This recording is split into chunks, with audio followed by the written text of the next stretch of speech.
Mistakes to avoid when hiring a web developer. There's usually a right and wrong way to do most things, including hiring a web developer. This is almost always the case. While you may be able to achieve a desired set of results by traveling down different pathways when you hire a web designer, graphic designer, or web developer, there are a few things you want to avoid. The following mistakes are unfortunately common when hiring a web developer and can slow down or derail even the simplest of projects.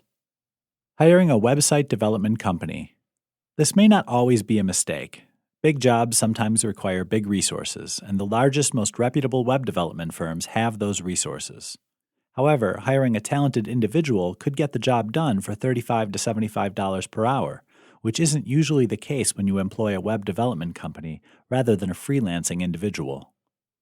You got too stingy. Don't be a cheapskate. Pay people what they're worth. Even if someone agrees to work for slave wages, the end result is probably not going to be pretty. If you attach a very small amount of money to your project, you're telling people that it isn't very important to you.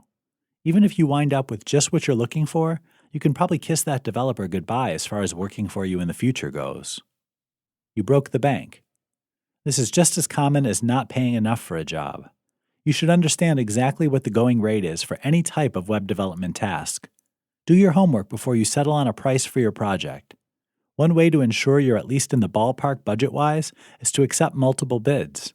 Don't set a fixed price. When the bids start rolling in, take the average of those numbers. Paying for a graphic designer when you need a web developer. Graphic designers design graphics and images. Web developers develop web products by writing code. A website designer has some of the skills of both a graphic designer and web developer. You should understand exactly what your project requires before hiring a developer or designer. Not being flexible. You should have a timeline for your web development project. Just remember that you need to be flexible. Things happen, problems arise, complications and speed bumps appear out of nowhere.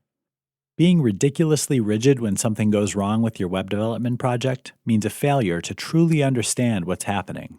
When life gives you lemons, make lemonade. And when your web development job doesn't go according to plan, be flexible, make the necessary changes, and move on.